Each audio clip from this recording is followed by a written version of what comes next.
안녕하세요. 몰입을 한번 해보도록 하겠습니다. 다 같이 몰입해봐요. 자, 몰입이 무엇냐? 무언가에 깊이 빠지거나 파고드는 것이라고 합니다. 근데 이제 미아이 아저씨가 뭐라고 얘기하냐면은 자기 자신조차 잊게 될 정도로 어떤 행위에 깊이 몰입한, 그래서 시간의 흐름이나 공간의 이동 막 이런 것도 다 모르게 그렇게 엄청나게 집중하는 그런 상태라고 합니다. 이 미아이 아저씨가 이 삶의 질 연구소의 소장이라고 하더라고요. 그래서 그런지 플로우를 통해서 누구나 삶의 질을 얼마든지 향상시킬 수 있다, 이렇게 얘기를 합니다. 여러분께 이렇게 질문을 하더라고요. 인간은 언제 가장 행복할까? 인간은 언제 가장 행복하세요? 여러분도 인간이니까 여러분은 언제 가장 행복하세요? 좋아하는 거 할 때. 맞아요. 좋아하는 거 할 때 행복하죠. 그 외에도 여러 가지 많은 이유가 있을 거예요. 근데 덧붙여서 이제 이 미아이는 이렇게 얘기를 합니다. 이 행복이라는 거는 그래, 우연히 오는 것이 아니야. 이게 무슨 얘기냐?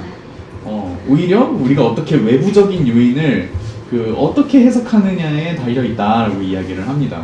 운이 좋아서 뭐 어쩌다 생긴 막 그런 게 아니고 이 행복, 행운 이런 것들은 어떻게 바라보느냐에 따라서 행복이 될 수 있고 뭐 불행이 될 수도 있고 뭐 그렇게 이야기를 합니다.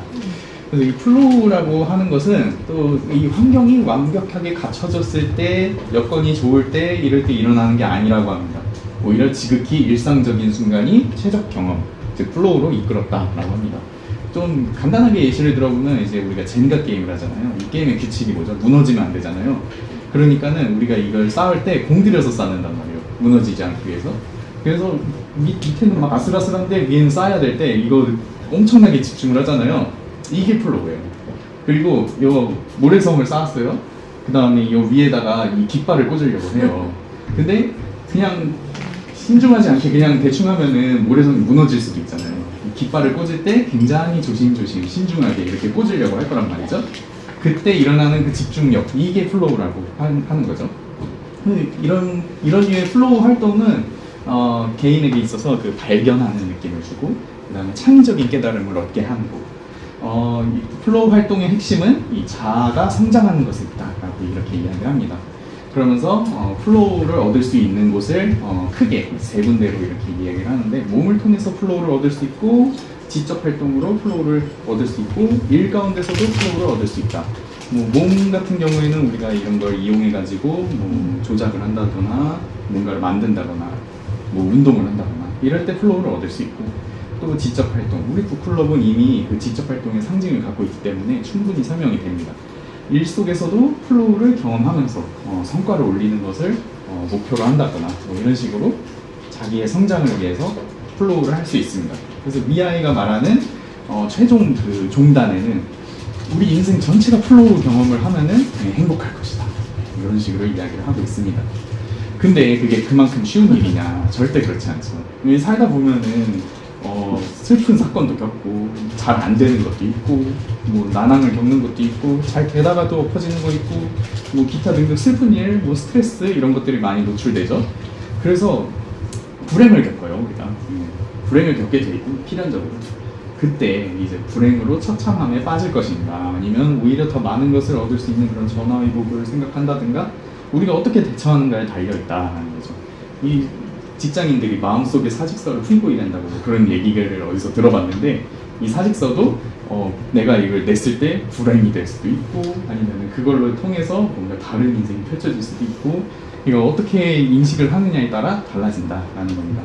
그렇다면 이제 우리가 삶에 뭔가 의미가 있어야 좀 더 좋은 삶을 좀 넘볼 수 있고 이러지 않을까? 이런 접근이 가능해져요. 네, 맞아요. 이 세 가지에 의해서 이 삶의 의미가 부여된다라고 미아이가 얘기를 하거든요. 목적, 결의, 조화 이렇게 얘기를 해요. 이 목적이 있어야 의미를 구체적으로 딱 이렇게 잡을 수 있는 그런 목적이 있어야 된다라고 하고, 그리고 목적을 달성했어? 그러면은 무조건 가. 그 길을 뚝심 있게 가라고 하는 그런 결의, 내 마음. 그리고 어떤 일을 당하든지 조화롭게 행동을 해 라고 이렇게 이야기를 합니다. 이거에 착안을 해가지고 저는 이제 창조적인 몰입을 위해서 필요한 것은 무엇인가 라고 이렇게 주제를 정해봤는데요. 의미를 주는 통합된 목적을 개발하는 것, 그 다음에 이 결의를 했는데 결의를 점검해야 합니다. 점검하는 그런 관조적인 삶이 필요하다. 그 다음에 복잡한 삶에서 조화를 잃지 않는 자세. 요것에 대해서 이제 차근차근 알아가 보도록 하려고 합니다. 심리적 엔트로피에 대해서 얘기를 하는데 요거는 의식이 무질서한 상태다라고 이렇게 볼 수 있습니다. 이런 심리적 무질서 상태에서는 우리가 하나에 집중을 하지 못하고 이 바람직하지 못한 사물들에 의해서 이 우리 주의가 분산이 되는 거예요. 그래서 하나에 집중하기 어렵고 심리 에너지를 한쪽으로 쫙 투자하기가 어려워요. 그래서 원하는 활동을 수행하지 못하게 만드는 게 심리적 엔트로피 상태라고 합니다. 그와 반대로는 이제 플로우라고 할 수 있죠. 의식의 질서 상태인 거예요. 우리가 생각하고 있는 그런 정보, 목표 이런 것들이 내가 하고 있는 것과 일치하다면은 이 심리 에너지를 무리 없이 그 한가운데로 싹 쏟아낼 수 있는 거예요. 이런 상태에서는 뭐 근심도 없고 나에 대한 의문도 없고 이런 상태라고 합니다. 생산직으로 막 한 8년에서 10년 근로한 뭐 A씨가 있는데 A씨의 주변 동료들이나 뭐 선후배들은 다 일을 못 견디고 관뒀다고 해요. 근데 이제 관리자가 이 사람은 이렇게 오래 일하고 있으니까는 가서 물어보는 거예요. A씨, 일 이게 상당히 오래 하네? 이렇게 물어보니까 저는 이 일이 재밌어요 라고 얘기하면서 저는 올림픽을 즐겨 보는데 이 사람들이 기록 단축을 하는 걸 볼 때마다 되게 신기해요. 그래서 나도 그렇게 해보고 싶어갖고 나 이거 생산 조립할 때 기록 단축에 도전을 했어요. 그래서 처음에는 하나 만드는데 뭐 1분이 걸렸는데 계속 하다 보니까는 한 55초로 줄어들더라고요. 그때 되게 기분이 좋아서 계속 이렇게 기록 단축을 위해서 노력을 했더니 지금은 하나 만드는데 한 30초 정도 걸려요. 이렇게 얘기를 하는 거예요. 이렇게 자기가 그 좋아하는 거, 인식하고 있는 정보, 그거랑 내가 하는 일과 시간 단축의 관계가 있기 때문에 거기에 플로우를 할 수 있었다는 거죠.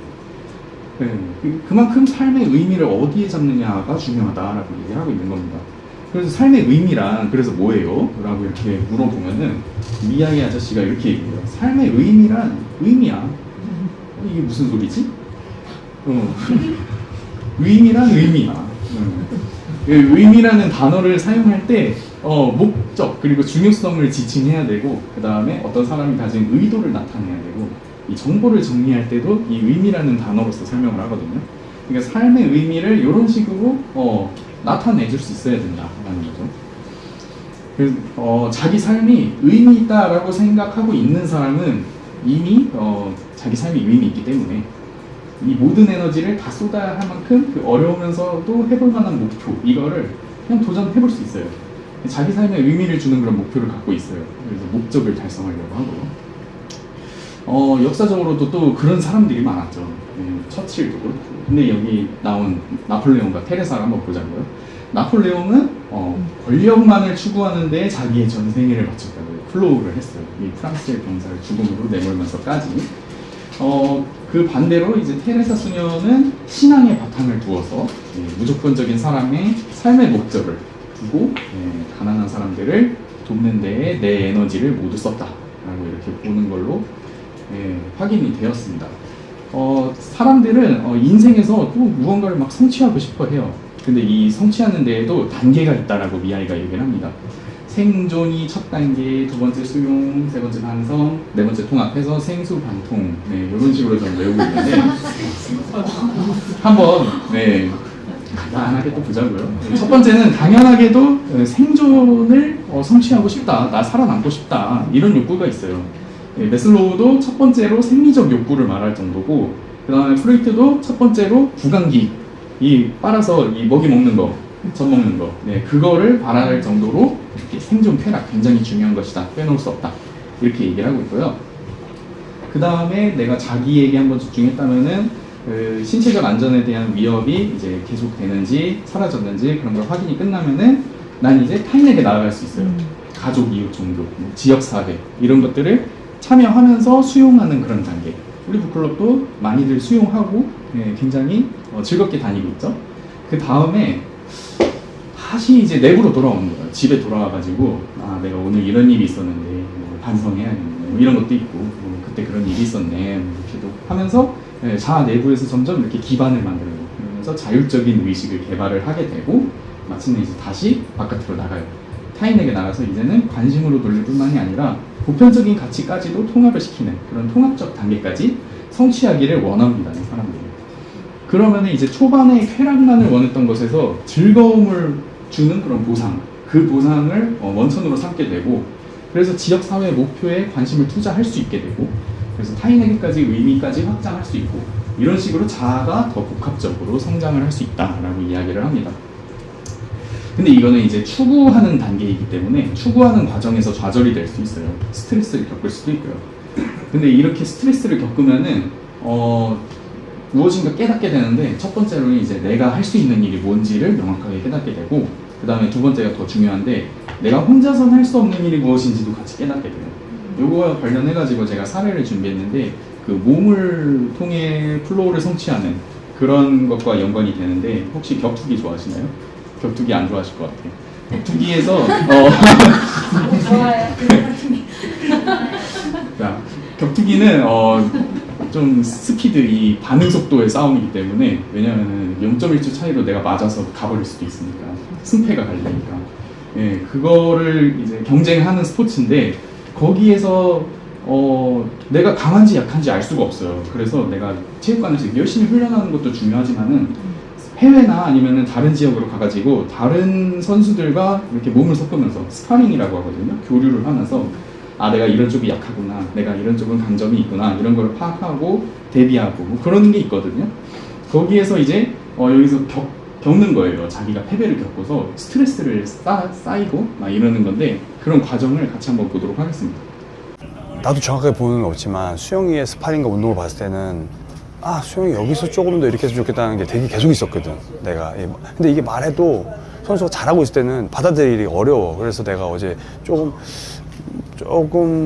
친구 입장에서 조금 기분이 안 좋을 수 있는데, 잘 싸우지만 스플릿 2대1로 판정패할 수도 있는 스타일일 수도 있다. 근데 여기서 자기의 스페셜을 가져가야 되고, 그 스페셜이 수영이의 지금 신체 조건이나 스타일을 봤을 때는 결국에는 체력으로만큼은 압도해줘야 본인의 장점이 더 빛을 발하는 스타일일 것 같아. 예, 그래야 서브미션 탭도 받을 수 있고, 그리고 그렇게 할 수 있는 사람이기 때문에. 그래서 좀 충격은 아니고 조금 기분이 안 좋을 수도 있지만 그런 얘기를 했었는데, 그렇게 말하는 것보다 본인이 오늘 느꼈어야 되는데, 나는 그래서 오늘 스파링 결과가 그래도 이겼으면 좋았지만 오늘 스파링 결과가 너무 잘 나왔다고 봐. 수영이가 너무 많은 걸 느꼈지만 되게 내 느낌으로는 되게 지금 자존심 상하고 스트레스 받을까, 오늘 하루 종일 스트레스 받을까, 내가 왜 운동을 더 해야 되고, 왜 진짜 센 사람들과 계속 붙어봐야 되고, 이런 걸 느껴요. 지금 어느 정도냐면 오늘 샤워 한번 했어. UFC 연기 한번 한 거야. 근데 UFC 연기에서 판정패 진 거야. 그걸 액땜을 한 거야. 이런 일이 되게 많아야 돼요. 스트레스 많이 받아야 돼요. 그래서 이렇게 스트레스를 받아갖고 내가 어떻게 나가야 될지 계속 이렇게 찾아야 된다는 거예요. 그래서 복합성을 계속 높이는 작업을 하는 거예요. 그래서 내 개성과 한계를 의식하려면은 계속 내가 갖고 있는 기술을 연마하는 것에 에너지를 더 투자를 해야 됩니다. 아직 일어나지 않은 일 가지고 하루 종일 걱정하는데 이 심리 에너지를 써버리면은 이거를 절대 못한다는 거예요. 이미 일어난 일 중에서 이제 내가 할 수 있는 것을 먼저 찾아가는 것이 가장 핵심이다라고 이렇게 볼 수 있겠습니다. 그러니까 동시에 그 내 개인적인 한계가 이제 딱 어디까지인지 알면은 그보다 더 큰 나를 능가하는 힘이 있다는 것도 알게 되거든요. 그것에 적응하는 방법을 인식하고 이해하고 찾아내는 데 에너지를 투자하는 것이 이 통합된 목적을 개발하는 것이다, 이 의미를 갖게 되는 것이다 라고 얘기를 하거든요.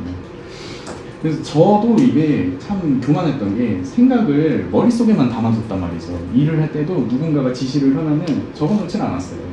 머릿속으로 이렇게 외우면서 이 사람이 이거 시켰어 이러면서 일을 하다 보면은 어느샌가 그 포인트를 놓쳐요.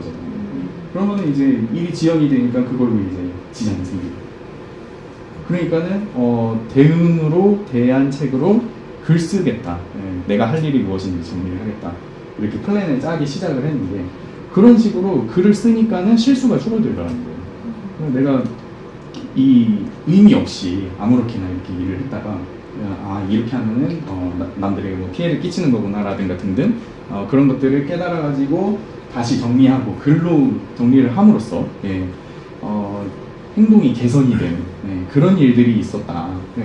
그런 식으로 의미를 가져가면서 목적을 개발하는 데 수월해지겠다라는 겁니다. 다음입니다. 혹시 올해 목표가 뭔지 좀 이렇게 밝혀주실 분 계신가요? 올해 목표 나 이겁니다. 예, 대략적으로라도. 오케이. 제가 이따가 목표를 얘기하는 거예요. 뭡니까? 자격증 취득. 이루어질죠. 예. 그래서 다들 목표를 향해서 이렇게 달려갑니다. 그래서 목표 이렇게 딱 잡으면은 그거를 향해서 내가 주의 집중을 할 수 있게 되거든요. 그래서 노력의 방향을 정할 수는 있어요. 근데 그게 항상 날 편안하게 만들어주지 않고 항상 성취의 길로만 가게 하는 것도 아니에요. 그래서 목표로 인해서 내가 난관을 겪게 될 수도 있고, 그렇게 되면은 이거 그냥 포기할까? 좀 더 쉽게 갈까? 막 이렇게 생각하고 싶은 유혹을 받기도 해요. 이걸로 이제 좀 예를 들어보자면 한 청년이 올해 목표를 에베레스트 등반이라도 잡았다고 칩시다. 그래서 나 이렇게 에베레스트 등반하면은 완전 기분 째질 거야. 이렇게 체크리스트, 버킷리스트를 딱 이렇게 만든 거죠. 근데 이제 지내다 보니까는 에베레스트 산 어떻게 가지? 막 이러면서 외국인데 외국 나가기 싫은데 이러다가 돈도 들잖아. 이거 돈 들여서까지 거기 왜 올라가야 돼? 이런 식으로 해가지고 이거 무슨 해외야? 아니야 그냥 국내에 좀 높고 예쁜 산들 많잖아. 계절별로 한 번씩 가면은 좋겠다 해서 목표를 좀 바꿔요. 그러면은 이게 또 좀 적당히 타협이 된 것 같아서 이룰 수 있을 것 같단 말이죠. 근데 또 생각을 해보니까 내가 일단 체력을 키우는 게 필요한 것 같아. 그러니까는 이 동네 앞에 봉사산이라도 한번 가보자.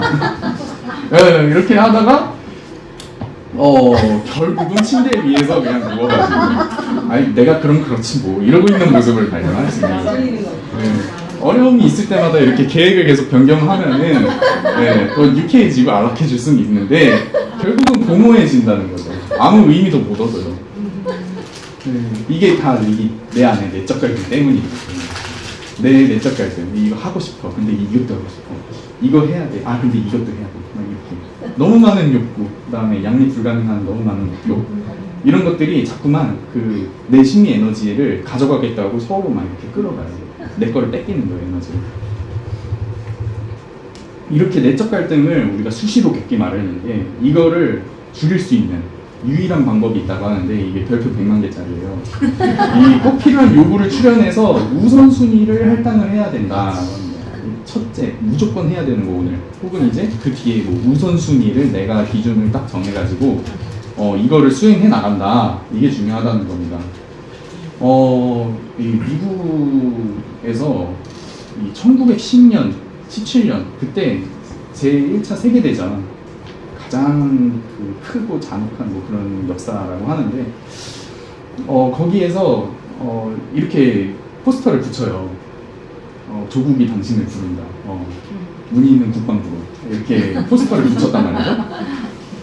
근데 이 미국의 젊은 청년들이 그 당시에 이제 언론에서 이 전쟁은 되게 위험한 것이고 우려가 되고 이렇게 얘기를 하면서 좀 만류하는 분위기였는데 그럼에도 불구하고 젊은이들이 이 포스터를 보고서 매력적인데 이러면서 입대 자원 신청을 해갖고 많이들 들어갔대요. 국가가 그렇게 오라고는 했지만은 전역하는 방법은 안 알려줬거든요. 이게 바로 이거예요. 인생을 바칠 만큼의 그런 가치 있는 목적이야라고 방향을 제시해줄 사람은 아무도 없거든요. 이렇게 해주는 사람은 사기꾼이거나 그런 거거든요. 우리가 의존할 수 있는 그런 절대적인 확실성, 이거 확실해, 무조건이야. 이거는 존재하지 않는다라고 이야기를 합니다. 물론 이제 우리가 행동을 해야 돼요.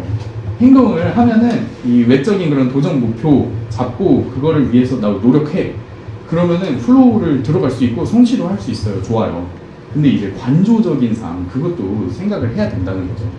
왜냐면은 이 플로우를 계속 겪다 보면은 목표를 계속해서 강력하게 추구해 나갈 수 있는 장점이 있어요. 다른 가지다가 못 끼어들거든요. 근데 이 엔지니어를 일단 먼저 한번 보자고요. 계속 공장에서 일을 하다가 안 되겠다. 내가 공장장이 돼야겠어. 난 사장이 되어가지고 떼돈 벌어가지고 한번 돈을 막 싹 끌어 모아야겠어. 이래가지고 엔지니어가 딱 회사 차려가지고 성공적으로 목표를 추구해 나갔어요. 근데 계속 그 목표 추구하기 위해서 딴 것들을 다 안 받기 때문에 제한지였기 때문에 나중에 이 문제에 단착을 해요. 내가 권력도 얻었고 돈도 얻었는데 이걸로 대체 뭘 해야 될까? 이런 고민에 빠지게 되었다는 거예요.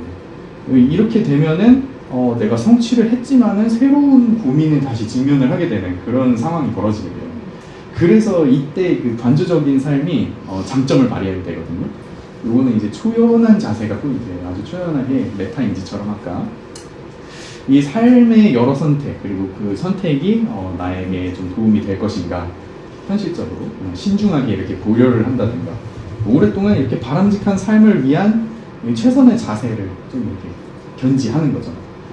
그러기 위해서는 뭐 정신분석학을 뭐 이렇게 배워가지고 뭐 개인 분석을 받는다든가, 아니면은 뭐 교회 나가서 새벽 기도를 나가서 좀 기도 영성을 쌓는다든가, 자각을 추구하기 위한 그런 방법들, 이런 거를 계속 찾아야 돼요. 그래서 더 큰 이 내적 갈등이 아니라 조화를 이루도록 좀 돕는 그런 것들을 찾아야 한다. 그래서 이 행동의 성격은 조금 맹목적이기도 하고, 관조의 성격은 무기력하다, 이런 성격을 갖고 있기도 한데, 이 둘이 서로 보완 지지를 해줄 때에는 굉장히 이상적인 그림이 펼쳐질 수 있다라고 합니다. 그래서 어떤 목적에 내가 에너지를 투자하기 전에 이거 해도 되는 건가? 충분히 의구심 갖고 생각을 해가지고 그 다음에 진행을 하는 게 많은 도움이 된다라고 합니다. 말하기 전에 생각했나요? 그 다음에 행동하기 전에 생각했나요? 이거를 계속 떠올려 보시길 바랍니다.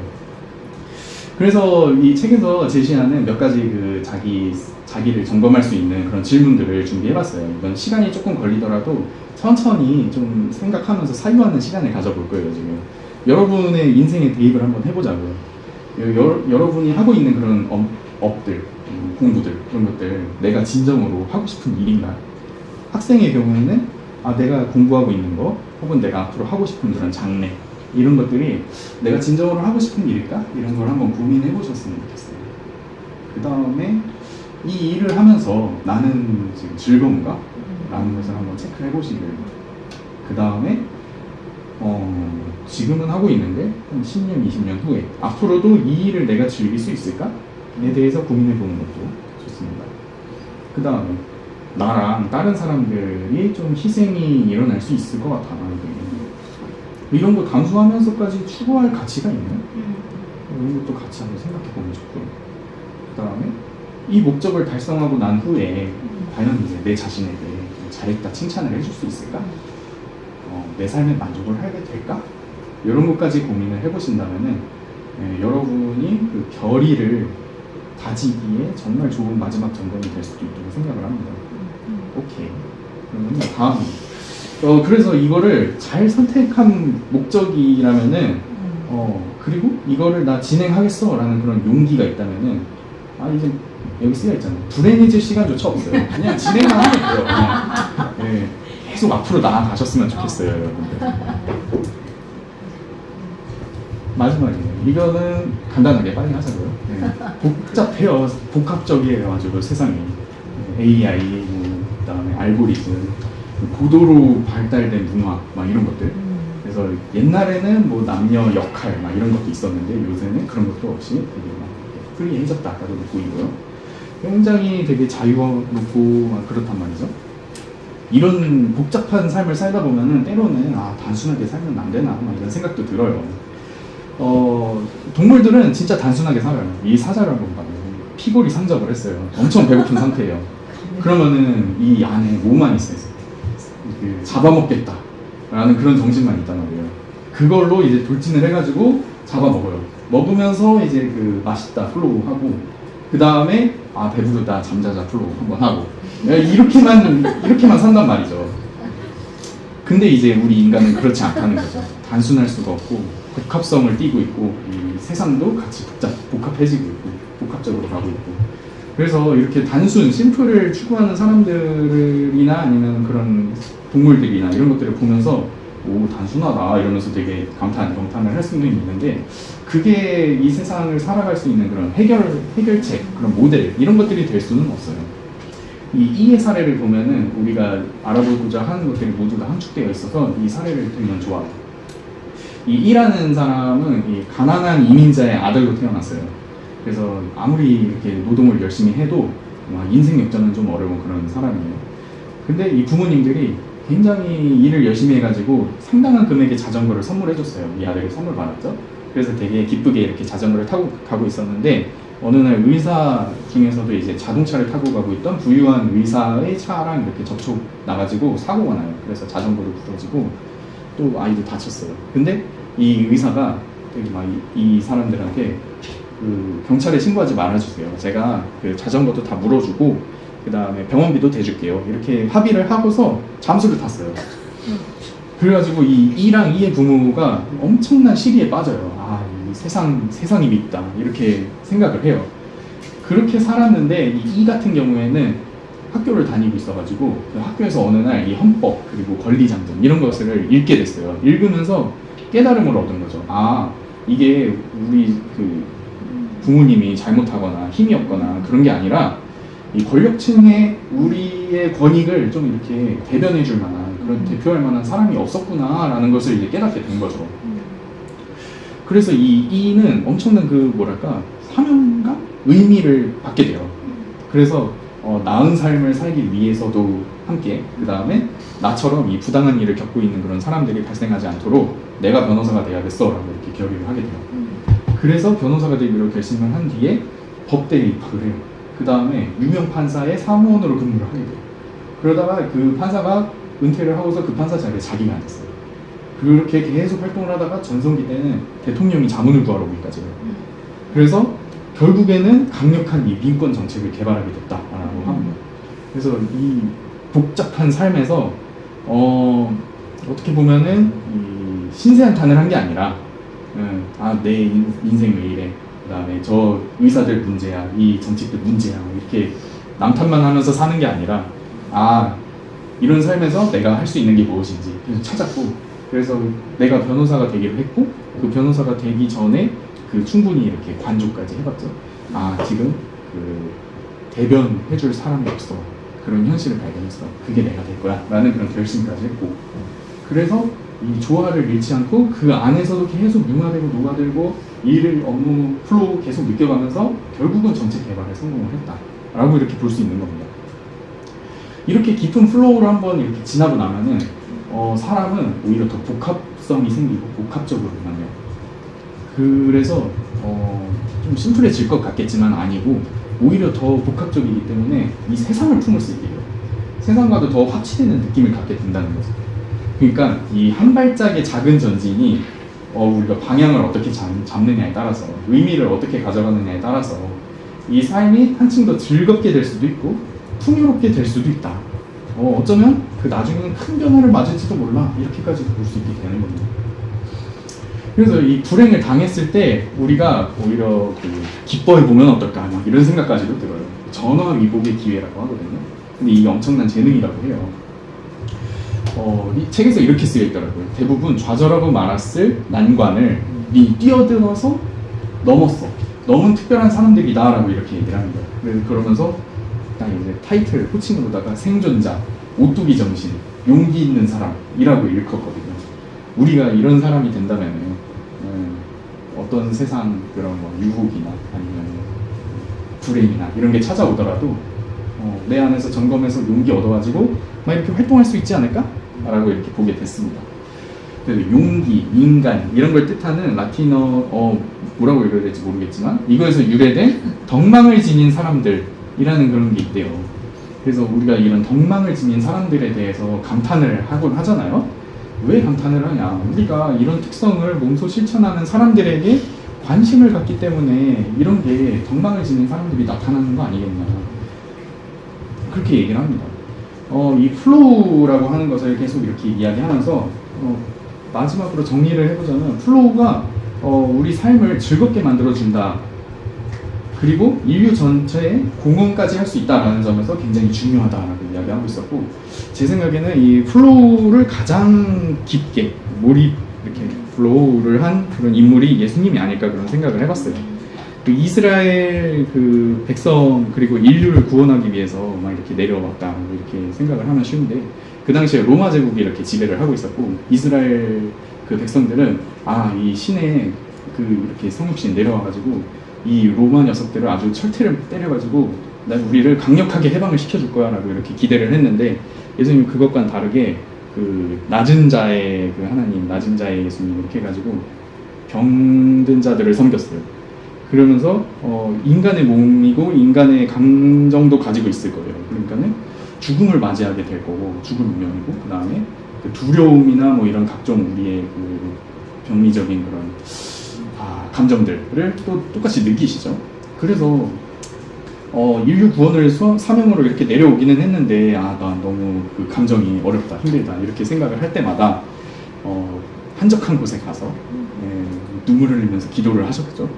그런 모습들 그리고 끝내 이제 다 이루어졌다 하면서 이제 눈을 감으시는 딱 그런 플로우를 성취하는 그런 모습들을 보면서 진짜 존경할 대상이 없다면은 예수님을 존경 대상으로 살아보는 것도 좋지 않을까 막 이런 생각까지 해봤습니다. 그래서 우리 모두 다 이 플로우를 성취하는 그런 날이 오게 되기를 바라면서 강의를 마쳐보겠습니다.